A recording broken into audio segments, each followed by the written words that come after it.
Hello and welcome back to DriveDriverDriven. I'm Humble and we're back on the Blunicorn rebuild project. Today we're doing a little more cleanup on the chassis. We've already started on the back bulkhead with removing some of the burned gold foil. Let me show you that here in a second. And kind of hurry up and wait on the steering. So rather than wait on that, I'm going to proceed to the front of the car where the radiator and the AC condenser reside. So looking at the car, let's show you the progress.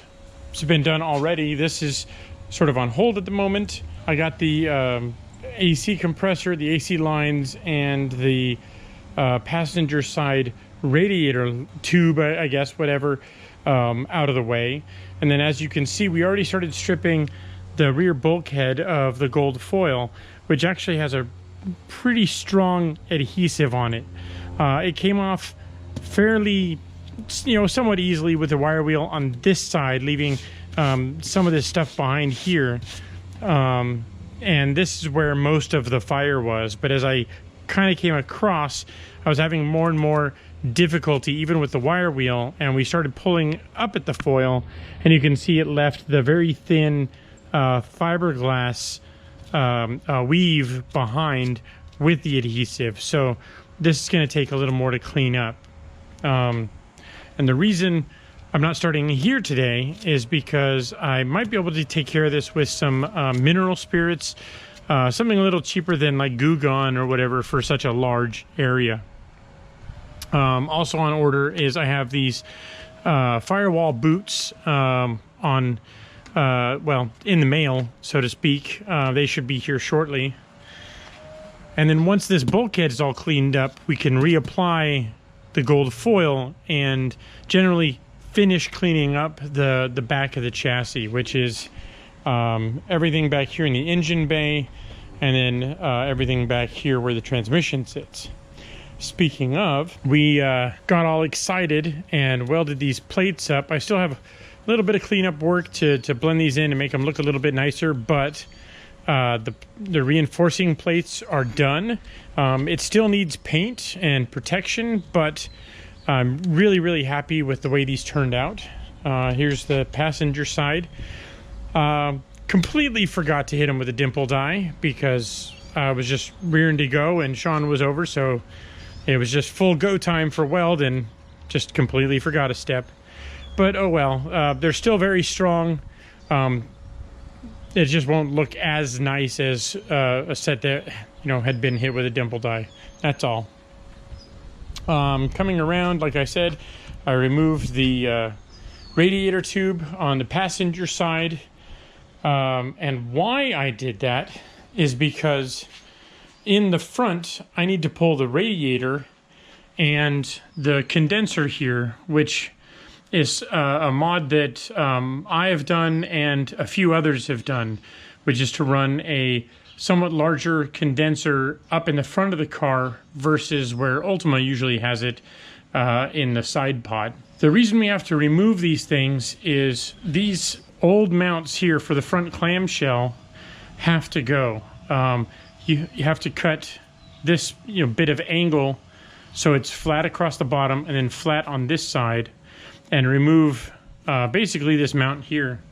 And then the new mounts fixture to this support on either side, and then they support the splitter underneath down here. Likewise, I'll also have to pull my toe strap mount because the bolts will interfere with the splitter mounts both underneath and the splitter spacers, something else we'll get to in the future. Another thing we'll have to do is we'll have to relocate the horn, probably from the outside to the inside here. Again, this is for another RS update. There is a brake duct that fits here and is fed by an opening in the front clamshell. And this horn is in the way, so we'll have to relocate that. Some other plans that I have is right now all of this is just raw aluminum. I want to paint this black since the opening for the RS is much larger, and we'll be able to see this aluminum. So I want to actually black it out in here, which will look nicer in photos and just in general. It'll also give me a chance to inspect my AC condenser and the radiator and see how they've held up after a year of track abuse. I'm going to get a time lapse going so we can get these parts out of the chassis and start taking a look at them.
All right, lots of sparks, a little bit of cutting, some drilling, and got this all cleaned up. So our side plates are out.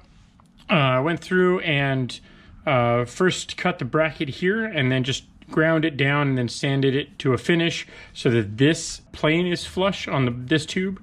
And then down here is also flush with the aluminum. Ditto for the other side, nice and flush here, flush down here. And I'll have to break it out of the box, but the new clamshell mounts are kind of a wing design that sticks out like this, and it has a pickup for the splitter, which is chassis mounted now down here, and then the top of it has the pivot for the actual clamshell.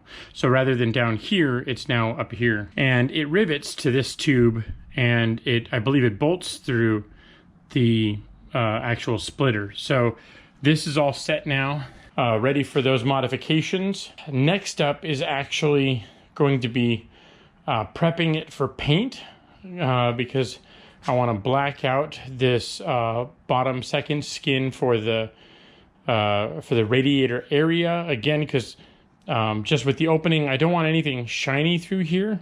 And this is what'll show the most is this aluminum in the lower part of the opening. The radiator I'm not so worried about, but down here, that's what you'll actually see when you're walking up to and past the car.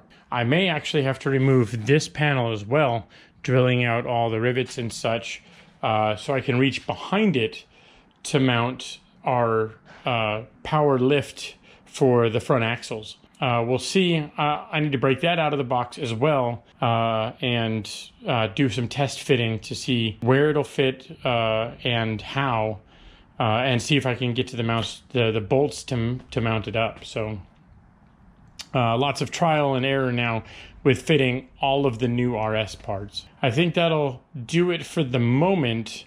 I'll pick you up in a second and probably tomorrow, and we'll carry on with some more restoration work.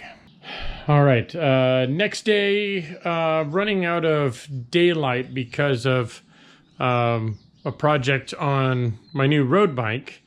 I decided to upgrade sort of everything, and I don't know if there's any interest in that, but it's a Trek Madone SL7. It's a used pro bike from like 2020 or 2019, something like that.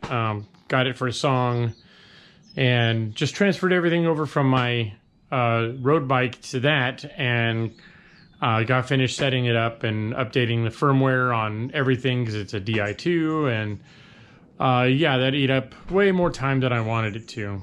So I just was looking for a quick job that we could take care of, and came to a realization that we're gonna need to pull the heater and AC box, mostly so that we can have all the space that we need when we're fitting our power steering unit, and when we need to weld the mounts for that this won't be in the way. The realization is that once we pull the AC and heater box, that is pretty much it for the destructive side of the project. Once that's removed, it's purely additive. Everything from now forward is we're going to be adding things to the car, which is kind of feels good, actually.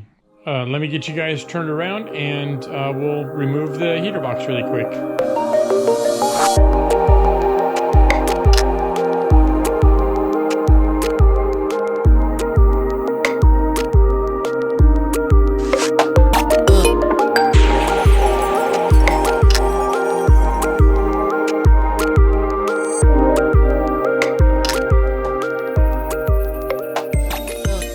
So, continuity be damned, somebody forgot to take the camera out of time-lapse mode, so here we are filming a little additional segment. I did want to point out a few things on the chassis that were mentioned in those flubbed sections, so I want to take you through them now. So as you saw, the last little bit was getting the heat and AC box out of the way. Got this separated now. As you can see, it was not only riveted but kind of glued with the adhesive as well. Most of that's just to curb any rattling or anything like that. But there was two things that I really wanted to go through in this area.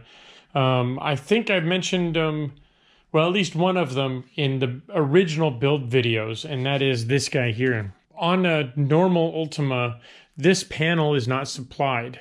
This bulkhead panel is. And that separates the footwell area from the radiator area. The issue is that hot air that does not escape through the radiator outlet like this goes through this area and hits the footwell area. And you'll get a lot of heat intrusion that way. So what I've done, and what many builders have done, is you have this forward bulkhead panel in the radiator area. And what that does is it encourages hot airflow to exit via the wheel wells if it doesn't exit through the top. And that also gives you a favor of reducing yet more rocks and debris that get down into this area, as well as keeping most of the heat out of this area of the footwell and giving you an additional barrier. So I often recommend to new builders to install this panel just to reduce heat into the cabin area a bit. The other panel that I added was this footwell panel. Now, normally there's a footrest that sits down in this area for the passenger's feet to press against. And the problem is this is open through here normally. And it's too easy for the passenger to like panic and accidentally hit your foot on the gas pedal, and then, you know, unintended acceleration, except very, very fast. And so what I've done is I eliminated the passenger footrest to give more room in not only the passenger footwell, but for when I don't have a passenger and I'm running cargo instead. Like I can fit my track bag in here and some track equipment. Because I drive my car to the track. I drive this to the track. It's not trailered. And the side benefit is not only keeping the passenger foot out of my footwell, out of the driver's footwell, but it also helps contain like my track bag or anything else onto this side of the car when I'm out and driving to and from the track. This is just a like a flat aluminum panel. I've got a nice piece of edging on there. I trim the carpet around the bottom here just so everything fits nicely, and yeah, it works really, really well. And mostly it's hidden by everything else that sits over the top of here. You don't really see that from outside the car, and it's almost impossible to see even looking in the doorway through here. It's just hidden by everything. The other thing I wanted to go over was the radiator, which I pulled out the radiator and condenser. So this is a CNR unit, custom made for Ultimas, for the Ultima application. Back in the day, I'll say, with the GTR and the early Evolution cars, the radiator was actually brass. There wasn't an aluminum option until the Evolution. And when I originally bought my car, I didn't know that. And I assumed that it came with an aluminum radiator. Fast forward a bit, and I ordered this unit from CNR. I still have the brass Ultima unit, actually, sitting on a shelf, but this has performed great. These fans, the Spall fans, are ridiculously powerful. I think they're like 3,000 CFM or 2,500 CFM each. So they'll move more than enough air, typically in stop and go traffic, and you don't really get any overheating issues whatsoever. I took a look at the front side. I'm not going to flip it over now, but I inspected the front side to see, what kind of life it's going to live, what kind of damage there was because of, track debris, road debris, that sort of thing. And surprisingly, I did find a number of like track rubber and broken glass and things picked up off the track in the road, but the fins are in remarkably good condition. Same with the condenser that sits in front of that, so I'll take it. So I think that's about it for now. I just wanted to call out those specific things because I have the car pulled apart, and they're easy to get to and easy to spot now that they're uncovered. Next up, we are nearly done with pulling things off of the car. There's only a couple more things that need to come off. I may have to remove that front bulkhead panel, the one that I added, in order to mount the lift kit. We'll see. I need to pull that out of the box and test fit it, but I have a feeling that I'm going to need to make that panel somewhat removable to get in and out of that space. And then after that, it's going to be cleanup work. Clean up the chassis, clean up the floor pans, and then start bolting things onto the car. Get the rear bulkhead cleaned up, get the gold foil reinstalled, and then start getting the body pre-fitted, getting our steering done, put the airbox back in, etc., etc. So I'm really excited to be to the additive part of the build, the actual building part of the rebuild. So that being said, thank you guys for watching, and I'll see you next time.